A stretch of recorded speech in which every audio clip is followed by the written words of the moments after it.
ప్రతిరోజు మనకు కనిపించే ఏకైక దేవుడు సూర్యుడు. కాని ఎప్పుడైనా గమనించారా, సూర్య భగవానుడి రథానికి కరెక్ట్గా 7 గుర్రాలే ఎందుకుంటాయి? 8 ఉండొచ్చు కదా, లేక 10 ఉండొచ్చు కదా? ఎప్పుడైనా ఆలోచించారా? కశ్యప ప్రజాపతి మరియు అదితీదేవికి జన్మించిన వాడే సూర్యుడు. ఆయన ప్రయాణించే రథానికి ఒకే ఒక్క చక్రం ఉంటుంది, అదే కాలచక్రం. దానికి ఉండే 12 ఆకులు 12 నెలలను 12 రాసులను సూచిస్తాయి. అంటే సూర్యుడి ప్రయాణమే కాలం, కాలమే సూర్యుడు. మరి ఆ 7 గుర్రాలేంటి? వేదాల ప్రకారం అవి గాయత్రి, బృహతి, ఉష్ణిక్, జగతి, త్రిష్టుప్, అనుష్టుప్, పంక్తి.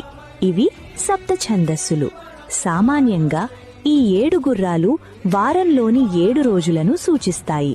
అంటే సూర్యుడు ఏ రోజు సెలవు తీసుకోడు, కాలం ఆగదు. సూర్యకాంతిలో ఉండే 7 రంగులే ఈ 7 గుర్రాలు. సూర్యుడి రథ సారథి పేరు అనూరుడు. ఉదయం సూర్యుడు రాకముందే ఆకాశం ఎర్రగా మారుతుంది కదా, అదే అనూరుడు. అందుకే సూర్యోదయానికి ముందు ఎరుపు రంగు కనిపిస్తుంది. మన శరీరం కూడా ఒక రథం లాంటిదే. మనలోని 5 ఇంద్రియాలు కళ్ళు, ముక్కు, చెవులు, నాలుక, చర్మం, మనస్సు, బుద్ధి, ఈ 7ంటిని ఆ 7 గుర్రాలతో పోలుస్తారు. వాటిని అదుపులో ఉంచుకొని ప్రయాణం చేయాలి.